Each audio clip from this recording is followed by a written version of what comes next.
You used to dream of going to America, the lights of New York City, the golden highways of California, the excitement of Times Square, the Grand Canyon, the music, the movies. It was all part of a global fantasy. For decades, the United States sold itself as the ultimate destination, a land of freedom and hospitality, a cultural powerhouse where everyone, regardless of background, could feel the magic. But something's changed. You felt it. Maybe you've said it out loud. Maybe you've just quietly crossed USA off your travel list. If you're still watching, you know the truth matters, so join us, subscribe, and keep it alive. Either way, you're not alone. In 2025, international tourists are walking away from the United States in numbers that are not just historic. They're damning. This isn't a dip. This isn't post-COVID catch-up. This is a rejection, a boycott in all but name. 1. Canada, a 31% drop and a deep sense of betrayal. It hits closer to home than you want to admit. You're a Canadian. You've likely crossed that border dozens of times, on road trips, shopping sprees, family holidays. It used to be easy, familiar, almost routine. Now it feels like a gamble. Cumbersome border checks, new visa requirements for dual citizens, random searches. You've heard stories of Canadians being detained, interrogated, even turned back with no clear reason, all while American politicians, especially Donald Trump, smear Canada with smug, insulting jabs. You remember him calling Canada a burden, suggesting we're lucky to be America's neighbor. And that 31% drop in Canadian tourists, that's not economics. That's emotion. That's fatigue. Canadians are quietly saying, enough. 2. Australia, turning their backs on the American experience. Australians are known for loving adventure. Long-haul travel is a way of life for them. Yet in 2025, their visits to the U.S. were cut in half. Why? Because they've got options, and they're choosing better ones. Australians are flocking to France, Japan, and even Canada instead, not just for better exchange rates, but for better treatment. In the U.S., they face long immigration lines, rising anti-foreigner sentiment, and a social climate that feels hostile and unstable. You don't fly 16 hours across the planet to be greeted with suspicion. 3. Japan, a 53% decline rooted in disappointment. If there's one tourist group known for patience, politeness, and loyalty, it's the Japanese. Their love for Americana has been consistent for decades. Diners, jazz, vintage cars, Route 66. But now, they're walking away. A 53% drop in Japanese tourism. That's not a correction. That's heartbreak. Japanese tourists cite increasing discomfort in U.S. cities, chaotic streets, aggressive attitudes, poor service, and a general decline in public safety. For a culture rooted in order and respect, the American travel experience now feels jarring, even threatening. They don't complain loudly. They just stop showing up. 4. France, a 65% drop in government warnings. France and the U.S. used to share a complex friendship, rivalrous, but rooted in mutual cultural admiration. Not anymore. In 2025, the French government issued an official advisory urging caution when traveling to the U.S., citing safety, surveillance, and cultural tensions. French tourists listened. Visits dropped 65%. Imagine being a French traveler, excited to explore American art museums and architecture, only to be treated with disdain for speaking French in a restaurant. Imagine dealing with airport staff who bark commands instead of offering guidance. Would you go back? Neither would they. 5. South Korea. 60% of tourists say no more. South Korean tourism has historically been a key market for U.S. destinations, particularly in fashion and entertainment hubs like New York and Los Angeles. But in 2025, Korean tourists dropped off by 60%. It's a generational shift. The younger generation isn't enamored with old American dreams. They value fairness, professionalism, and feeling respected. Instead of L.A., they're going to Seoul, Bangkok, or Vancouver, places where they feel welcome, places where the visa doesn't take 6 months, places where they aren't seen as suspicious or exoticized. 6. Brazil, 70% of tourists disappear. Brazilian travelers are expressive, curious, and often spend heavily on international trips. Their retreat from the U.S. has been perhaps the most shocking, down 70%. The reason? A sense of feeling unwelcome. Many Brazilians describe being treated with suspicion in American airports. Tour groups have been delayed or detained. Families have been interrogated, even in the presence of children. In contrast, European and Latin American countries offer a friendlier, easier process. Brazilians aren't avoiding international travel. They're just done with the United States. 7. Saudi Arabia. Luxury travelers turn elsewhere. American cities like Miami and Beverly Hills once competed for the dollars of Saudi elites. These were high-value tourists, booking penthouses, chartering helicopters, shopping on Fifth Avenue. But in 2025, that market dried up. Why? Because service declined and judgment increased. Saudi travelers now report feeling watched, disrespected, and in some cases, openly discriminated against. When you're dropping 5 figures on a vacation, the last thing you want is a cold shoulder. Instead, they're going to Dubai, Singapore, Tokyo, places where luxury still means luxury, and where no one questions your motives at the hotel desk. 8. India. Long waits, lost interest.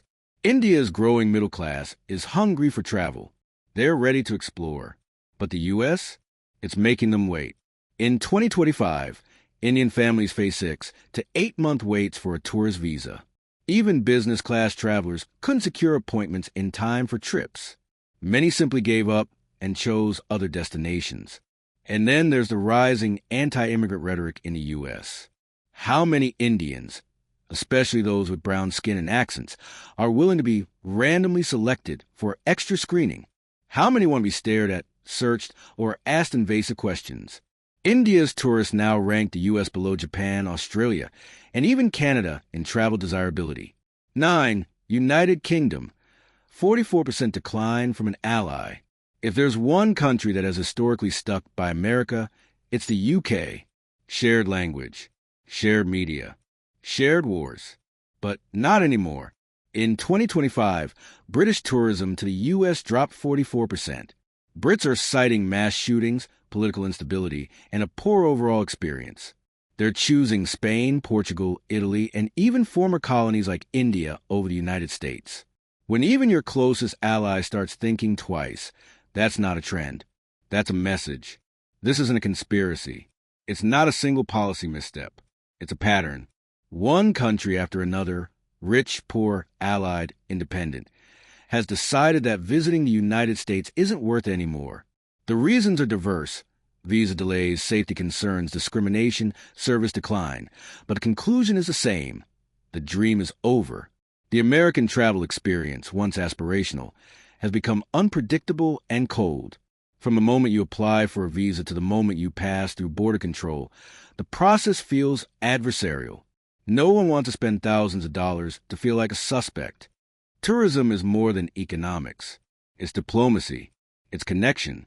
It's the fabric of soft power. When tourists stop coming, they stop experiencing America's culture firsthand. They stop forming relationships. They stop telling stories about the kindness of strangers in Iowa or the charm of small-town diners. That invisible goodwill, once America's greatest export, quietly dies.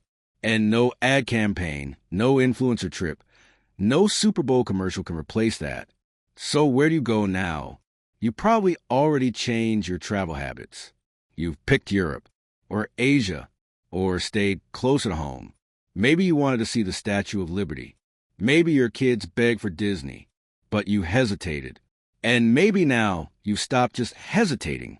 You've stopped entirely. That's power. That's protest. You don't have to carry a sign or yell in the street. Sometimes the strongest statement is the one you make with your passport. You've been told for years that America is the center of the world, that its cities are the pulse of modern culture, its landmarks the stuff of bucket lists, its values universal. You believed it because for a long time it was true. The U.S. had a gravitational pull. It didn't matter if you were in Montreal or Mumbai, Tokyo or Toronto. The word America came with a kind of sparkle. But now that sparkle has faded.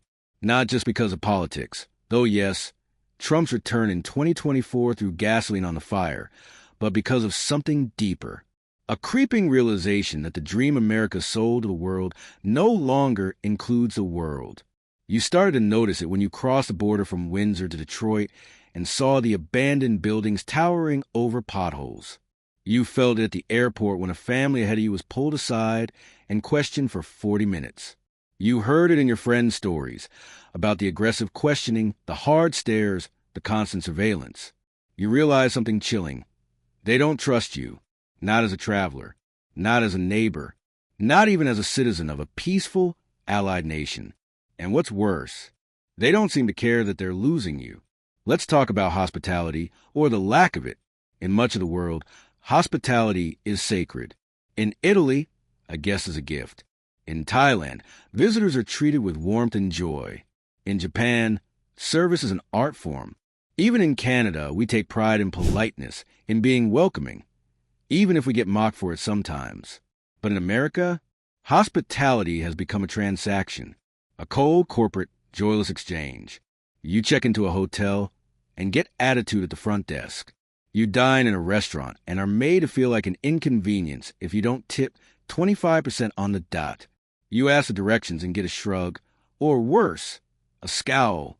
You don't feel like a guest. You feel like a liability, like you're being tolerated, not welcomed.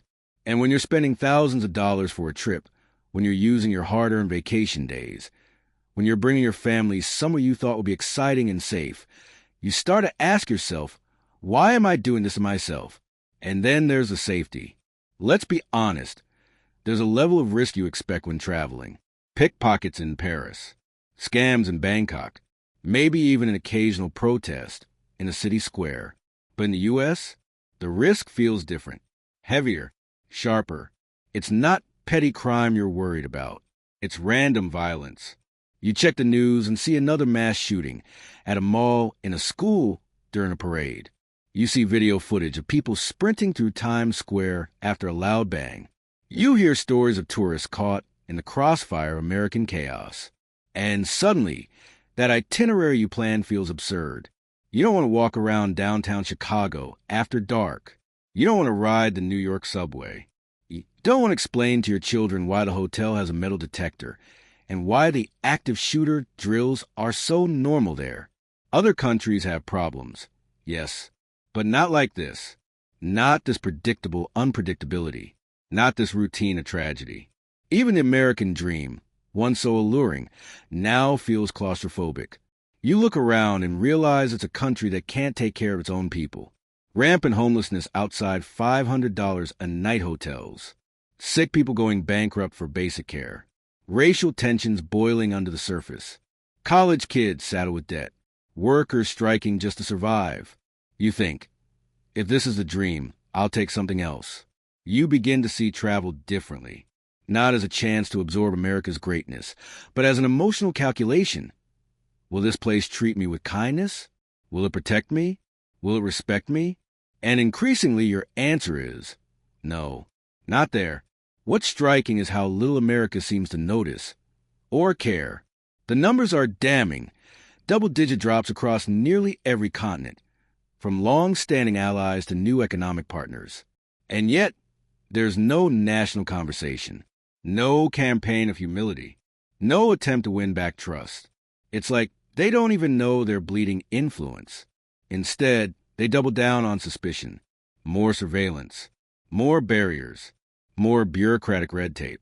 Tourism in America has become a test you have to pass, a gauntlet you have to run. And more people just like you, are deciding they'd rather go somewhere else, somewhere human. Meanwhile, Canada rises, not because we're perfect. We got our own problems, housing affordability, over-tourism, fractured politics, but at least we haven't forgotten how to welcome people. You walk the streets of Vancouver and hear German, Cantonese, Spanish. You ski in Banff and strike up a conversation with a Brazilian family. You visit the old port in Montreal and get caught in a swirl of cultures, languages, and music. People feel safe here. They feel seen. We may not have the Statue of Liberty, but we have something just as powerful, trust. And that's what America has lost. Of course, some Americans will say this isn't their fault. They'll blame the pandemic, or security concerns, or say that the world is just jealous of their freedom. But here's the truth. The world has changed. Tourists today are savvy. They read reviews. They compare policies. They talk to each other. And they remember how they were treated. So when an Australian student is detained at LAX for 4 hours without cause, that story travels. When a French couple is shouted at for using the wrong credit card in a diner, that story spreads. When a Canadian family is refused entry because they visited Cuba 3 years ago, that story burns. The U.S. still thinks it's the destination of choice. But the world has choices now. And more people, smart, thoughtful, paying people, are choosing to go elsewhere. Let's not kid ourselves. This shift is cultural, political, emotional, and it's not going away. If you step back from visiting the U.S., you've probably felt conflicted, maybe even a little guilty. After all, you grew up admiring the place. You still like the movies. You have friends there. But you also know this. You deserve to feel safe. You deserve to feel respected. And that doesn't make you anti-American. That makes you human. You're not boycotting burgers or baseball. You're boycotting a system that treats outsiders with suspicion and condescension. You're boycotting an experience that no longer feels good. And if America ever wants you back, they'll have to do more than drop the visa fees. They'll have to rebuild trust at the border. They'll have to relearn hospitality. They'll have to decide whether they want to be a fortress or a friend. Until then, you'll be hiking in Alberta, eating ramen in Osaka, sailing the Greek islands, visiting places where you're not just tolerated, you're welcomed. The U.S. used to be the ultimate dream trip. Now, it's just not worth the risk. So let them wonder why the hotels are half empty. Let them run the numbers and scratch their heads. Let them ask what happened to all the tourists. You know the answer. You were here. You were ready. You wanted to go. But something inside you finally said, not anymore. And you listened. You didn't stop traveling. You just started making different choices. Instead of flying south to Miami, you flew east to Lisbon. Instead of Los Angeles, you discovered Montreal's Plateau or Quebec's Charlevoix. Instead of handing over your passport at U.S. Customs and holding your breath, you walked through immigration in Copenhagen and were greeted with a smile. That change wasn't just about travel. It was about dignity. Because travel for you is more than leisure. It's how you connect. It's how you escape, heal, and learn. So when you realize that traveling to the United States made you feel anxious, degraded, or judged, you didn't just lose a vacation. You lost a part of your relationship with what America used to represent. You can remember when going to the U.S. felt like entering a different universe. Bigger, louder, shinier. Gas stations that looked like supermarkets. Supermarkets that looked like stadiums. The pop culture was familiar, and somehow being in America felt like stepping inside a movie you'd seen 100 times. But now you see the cracks in the set. The glamour has dulled. The noise has become exhausting. You're not romanticizing what other countries offer. You know that travel anywhere comes with trade-offs. But more and more, those trade-offs feel lopsided in the United States. You give your time, your money, your attention, and in return you get stress, suspicion, and struggle. Is that how a world power treats its guests? You probably heard Americans ask, why don't people come here anymore? But do they really want the answer? Would they want to hear that people are tired of being fingerprinted like criminals at airports? That they're afraid of gun violence erupting in the middle of family vacation? That they're not interested in paying $300 a night for a hotel where no one makes eye contact and the coffee costs extra? Would they want to hear that other countries, some smaller, poorer, less important, have simply learned how to treat people better? Probably not. Because it's easier to believe this is just a phase, that things will bounce back, that real tourists will return. But they won't, not until the country reckons with what it's become. And here's the dangerous part. They may not even notice you're gone. You, the polite Canadian who never caused trouble at the airport. You, the respectful Japanese visitor who left a spotless Airbnb. You, the Brazilian honeymooners who tipped generously and smiled through every awkward cultural misunderstanding. They don't realize how much they're losing when you go somewhere else. They don't see it yet, but they will, because the truth is, the American tourism industry has always depended on emotional currency. Yes, there were the sights, the big cities, the natural wonders. But more than that, there was an idea. The idea that coming to the U.S. was special, that it meant something, that by stepping onto American soil, you were touching greatness. That idea is dying, and no amount of influencer videos or Visit America campaigns can revive it, because you've moved on. You found joy in quieter places. You discovered how welcoming Ireland can be, how clean and safe South Korea feels, how deeply respectful and efficient Japan still is, how Europe, despite its issues, never makes you feel like you're being watched for the wrong reasons. You've realized something powerful. You don't need America to have a meaningful, unforgettable travel experience. That's what no one tells Americans. They believe, deep down, that they're irreplaceable, that no matter how bad things get, people will still come, that their cultural dominance will always translate to international admiration. But that era is ending. Soft power is not a birthright. It's earned, and you're watching a global superpower let it slip away. So tell us, what made you stop going to the United States? Was it a single moment? A slow build? A feeling you couldn't ignore anymore? Whatever it was enough, and it changed everything.